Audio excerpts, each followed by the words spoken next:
பற்றி பார்க்க போகிறோம். நம்ம CSK players Ruturaj Gaikwad and Khaleel Ahmed ball tampering பண்ணாங்களா, ருத்ராஜ் அவர் பேக்கெட்டுக்குள்ளே என்ன வச்சாரு, அந்த மாதிரி நிறைய சந்தேகங்கள் உங்களுக்கு இருக்கும்.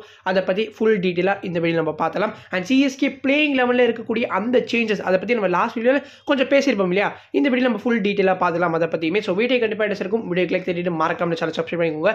இப்போ வாங்க வீடியோ தெரிஞ்சுக்கலாம். ஃபஸ்ட்டு என்ன நடந்துச்சு அப்படிங்கிறத பார்க்கலாம். ஸோ கலீல் அஹமத் அவரோட ஃபர்ஸ்ட் பால் எப்படி மேட்சோட ஃபர்ஸ்ட் பால் வந்து போல் பண்ணுறதுக்காக வந்து ரன் அப்லாம் வச்சு ரெடி ஆகிட்டு இருந்திருப்பாரு. நெக்ஸ்ட் ருத்ராஜ் அவர்கிட்ட வந்து ருத்ராஜ் வந்து பாலை வாங்கியிருப்பாரு. இங்க நீங்க பார்க்கலாம் ருத்ராஜ் அவர் கையில தான் பால் இருக்கு அப்படின்னு. தென் கலீல் அஹமத் சம்திங் ருத்ராஜ் கையில கொடுக்குறாரு அண்ட் ருத்ராஜ் போறப்போ வந்து அதை பாக்கெட்ல போடுறாரு. இவ்வளவுதான் நடந்துருக்கு. ஸோ நீங்க இதுல என்ன நோட் பண்ணணும்னா ருத்ராஜ் கையில தான் பால் இருந்திருக்கு அண்ட் கலீல் அஹமத் சம்திங் எடுத்திருக்காரு, எடுத்து ருத்ராஜ் கையில கொடுத்திருக்காரு. அதை ருத்ராஜ் போறப்போ வந்து பாக்கெட்ல போட்டிருக்காரு. இது ஓகேங்களா? இப்போ டவுட் என்ன உங்களுக்கு, ருத்ராஜ் அவர் பாக்கெட்ல என்ன வச்சாரு தானே, கலீலோட ரிங்கை தான் மோஸ்ட்லி வந்து கழட்டி ருத்ராஜ் கையில கொடுத்துருக்கணும். அதுதான் ருத்ராஜ் அவரோட பாக்கெட்ல போட்டிருக்காரு. ஏன் கலீல் அஹமதே அவரோட ரிங்கை வந்து அவரோட பாக்கெட்ல வச்சுக்க மாட்டாருன்னா கண்டிப்பாக பவுலிங் அப்போ வந்து ரிங் வந்து கீழே விழலாம் ஆர் சம் கைண்ட் ஆஃப் ஒரு மாதிரி டிஸ்டர்பன்ஸாக வந்து இருக்கலாம். அதனால தான் வந்து ருத்ராஜ் கிட்ட கொடுத்துருக்காரு. இதை வந்து இந்த ஆர்சிபி ஃபேன்ஸ் எப்படி வந்து மேனிப்புலேட் பண்ணி வந்து ஃபேன்ஸ் வந்து நம்ப வச்சிருக்காங்கன்னா, சாண்ட் பேப்பர் தான்ப்பா யூஸ் பண்ணியிருக்காங்க, டீமை பேன் பண்ணுங்கப்பா அப்படி இப்படின்னு வந்து ட்விட்டர் அண்ட் அதர் சோஷியல் மீடியாலாம் வந்து பேசிட்டு வராங்க. T20 கிரிக்கெட்டில் யாருமே சாண்ட் பேப்பர் யூஸ் பண்ண போகிறது கிடையாது. இங்கே இருக்கிறது ஒயிட் பால், இங்கே ஆல்ரெடி நல்ல ஸ்விங் கிடைக்கும்.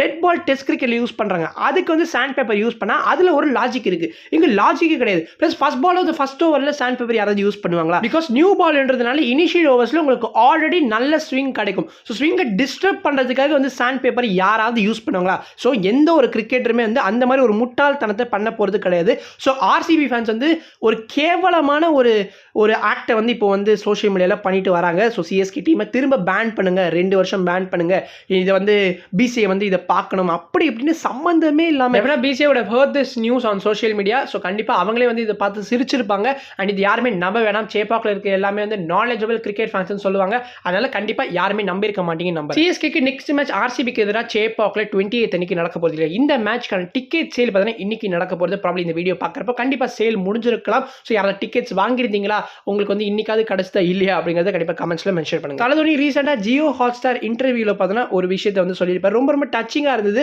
ஸோ நான் வந்து சிஎஸ்கேக்காக எவ்வளோ வருஷம் வேணாலும் விளையாடுவேன், இது என்னோட franchise, this is my franchise அப்படின்னு வந்து சொல்லியிருந்தாரு.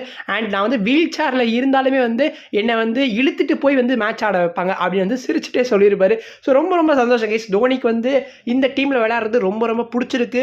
ப்ராப்ளி வந்து அவர் நெக்ஸ்ட் இயருமே விளையாடினாலும் ரொம்ப ரொம்ப சந்தோஷம். இன்கேஸ் நெக்ஸ்ட் இயர் அவர் வந்து ஆஸ் அ பிளேயராக விளையாடலனாலுமே டீமோட ஒரு பார்ட்டாக டெஃபினட்டாக இருப்பார் even after he retires. And Alyssa Healy Australian cricketer பார்த்தோன்னா எம்எஸ் தோனிக்கு ஒரு ஆரா இருக்குது. அவர் எங்கே விளையாடினாலுமே யாருக்கு எதிராக விளையாடினாலுமே அவருக்கான அந்த சப்போர்ட் கண்டிப்பாக இருக்கும். தோனி ஜெர்சிஸை வந்து உங்களால் க்ரௌடில் கண்டிப்பாக ஸ்பாட் பண்ண முடியும். இது ரொம்ப ரொம்ப அமேசிங்கான ஒரு விஷயம். அண்ட் ஆன்ஃபீல்டில் அவரை பார்க்கறதுக்கு ரொம்ப ரொம்ப ஹாப்பியாக இருக்குது அப்படின்னு Alyssa Healy Australian cricketer and Mitchell ஸ்டார்க்கோட ஒய்ஃப் சொல்லியிருந்தாங்க. இப்போ நம்ம சிஎஸ்கே 11 பற்றி பார்த்தலாம். ஸோ சிஎஸ்கேட பாயிண்ட் ஆஃப் வியூவில் பார்க்குறப்போ ஃபர்ஸ்ட் மேட்ச்சில் அவங்க அந்த 11 யூஸ் பண்ணியிருக்காங்கன்னா அவங்களுக்கு அந்த 11 மேலே ஒரு நம்பிக்கை இருக்குது. அதனால அதோட தான் கண்டினியூ பண்ணுவாங்க. பட் வி ஆஸ் ஃபேன்ஸ் வந்து சில சேஞ்சஸ் கண்டிப்பாக டிமாண்ட் பண்ணுறோம் இல்லையா, அதெல்லாம் என்ன அப்படிங்கிறத பார்க்கலாம். 100% there is no doubt Rachin இந்த மேட்ச்லேயே கண்டினியூ பண்ண போகிறார். பிகாஸ் ஃபர்ஸ்ட் கேம்லேயே 65 ரன் ஸ்கோர் பண்ணி சிஎஸ்கேவை வின் பண்ணி கொடுத்த ஒரு முக்கியமான ஒரு வீரராக வந்து ரச்சின் இருந்திருப்பார் இல்லையா, அதனால ரச்சின் கண்டிப்பாக கண்டினியூ பண்ணுவார்.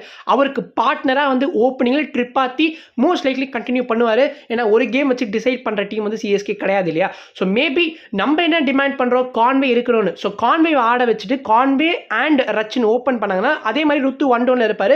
ஆனால் சிஎஸ்கே ஒரு ஓவர்சி ஸ்லாட்டை வந்து வெளில எடுக்கிற மாதிரி இருக்கும். மோஸ்ட்லி அது சாம் கரனாக இருக்கலாம். சாம் கரனை வெளில எடுத்துட்டு டெவான் கான்வே கொண்டு வந்தோன்னா Devon Conway Ruturaj and most likely Raman அப்படியே தான் இருக்கும். ஸோ சாம் கரன் எடுத்துட்டு நீங்கள் ஓவர்டனை கூட ஆட வைக்கலாம். But Overton won't suit Tigers. அவர் வந்து அவே கேம்ஸுக்கு வந்து நல்லா இருப்பார். பட் இங்கே சேப்பாக்கில் யூஸ் பண்ணுவாங்களா பொறுத்து இருந்தால் பார்க்கணும். ஸோ ஓவர்டன் மோஸ்ட் லைக்லி இருக்க மாதிரி இருக்குது. சாம் கரனை எடுத்தானா கான்வே வந்து ஃபிட் இன் பண்ணுறதுக்கான வாய்ப்புகள் இருக்குது.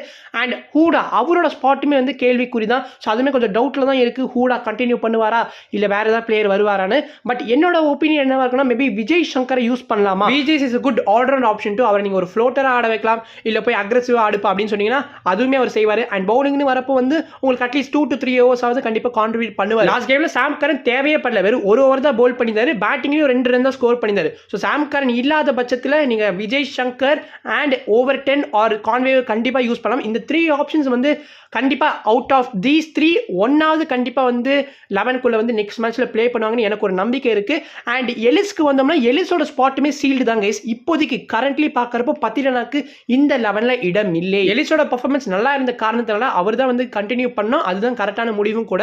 நீங்கள் 11 வேற மாதிரி கூட சேஞ்ச் பண்ணலாம் கைஸ். நீங்கள் 3 overseas players Rachin, Conway, next Noor Ahmad இவங்க 3 பேர் 11ல் ஆடிட்டு இம்பாக்ட் சபா வந்து பத்திரனா ஆர் எலிஸை வந்து கொண்டு வரலாம். அப்போ வந்து உங்களுக்கு ஒரு இந்தியன் ஸ்லாட் வந்து வேக்கண்டாக இருக்கும். ஸோ நீங்கள் கலீல் அண்ட் அன்சுல் கம்போஜ் 2 பேருமே உங்களால் ஆட முடியும். ஸோ இந்த 11மே நல்லா இருக்கும். பட் சிஎஸ்கே இது பண்ண மாட்டாங்க. என்னால் முடியும் ஆனால் நான் பண்ண மாட்டேன் அப்படின்னு வந்து சூரிய போட்டுற ஒரு மீம் இருக்கும் பார்த்தீங்களா. டெஃபினட்டாக ரொம்ப ரொம்ப இன்ட்ரெஸ்டிங்காக இருக்க போகிறது. நம்ம இந்த சிஎஸ்கேயோட 11 வந்து நல்லா இருக்கிற காரணத்தினால எனக்கு இதுதான் வந்து கண்டினியூ பண்ணணுன்ற ஆசை. பட் நான் சொன்ன மாதிரி 3 or 4 சேஞ்சஸில் அட்லீஸ்ட் 1 சேஞ்சாவது நடக்கிறதா இல்லையா அப்படின்னு வந்து வெயிட் பண்ணி பார்க்கலாம். அண்ட் இதோட இந்த வீடியோ முடிச்சுக்கிறேன். கண்டிப்பாக நீங்களுமே உங்களோட சிஎஸ்கே 11 வந்து கமெண்ட்ஸில் மென்ஷன் பண்ணுங்கள். அண்ட் அந்த பால் டேம்பரிங் இஷ்யூ வந்து நம்பவே நம்பாதீங்க. So okay guys, I will next video. பீஷியஸ், பை.